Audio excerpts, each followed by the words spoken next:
আমার নাম লিজা খাতুন, আমি ক্লাস 7-এ পড়ি।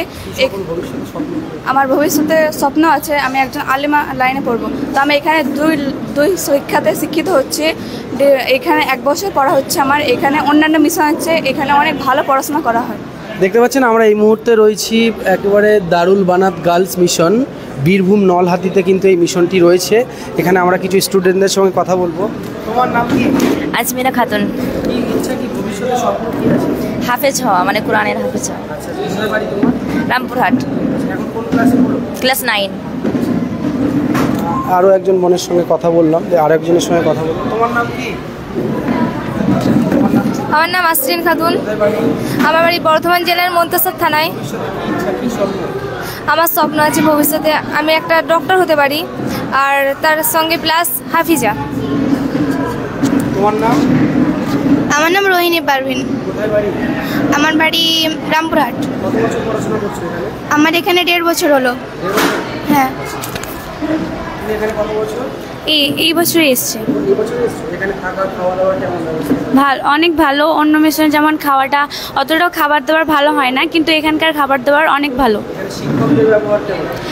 এখানকার শিক্ষকদের ব্যবহার অনেক, মানে না, আমাদেরকে আমাদেরকে অনেক সাপোর্ট করে।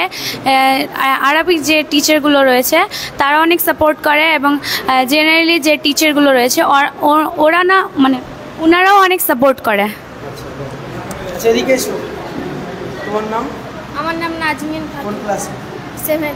ক্লাস 7? হ্যাঁ। কোথায় বাড়ি? ঝালডাঙ্গা। কি স্বপ্ন, কি ভবিষ্যতে? ডক্টর ক্লাস আলিমা। আচ্ছা, এখানে আপনি কত বছর পড়াচ্ছেন?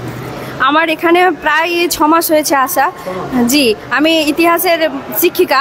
আমি খুব গর্বিত এখানে এসে, যে এখানে শুদ্ধভাবে এত সুন্দর পরিবেশে, মনোরম শান্তি পরিবেশে ইসলামিক শিক্ষা এবং আধুনিক শিক্ষা দুটোই দেওয়া হয়, এবং আদব কায়দা খুব সহকারে এখানে মেয়েদেরকে পড়ানো হয়। বাচ্চারা অনেকটা এখানে তৈরি হচ্ছে, প্রিপারেশন সঠিকভাবে নেওয়া হয়। বাচ্চাদের কথাবার্তা, চালচরণ সব কিছু একদম খুব সুস্থভাবে, এবং তারা আদব কায়দার সহিত রেসপেক্ট কিভাবে চলবে, মা বাবার সঙ্গে কথাবার্তা কিভাবে বলবে একটা ফ্যামিলিতে, এবং সে মেয়েরা সাংসারিক জীবনে কতটা উন্নতি করবে, সেই ভবিষ্যতে তারা কাণ্ডারি, এবং সেই হিসাবে এখানে শিক্ষা দেওয়া হয়।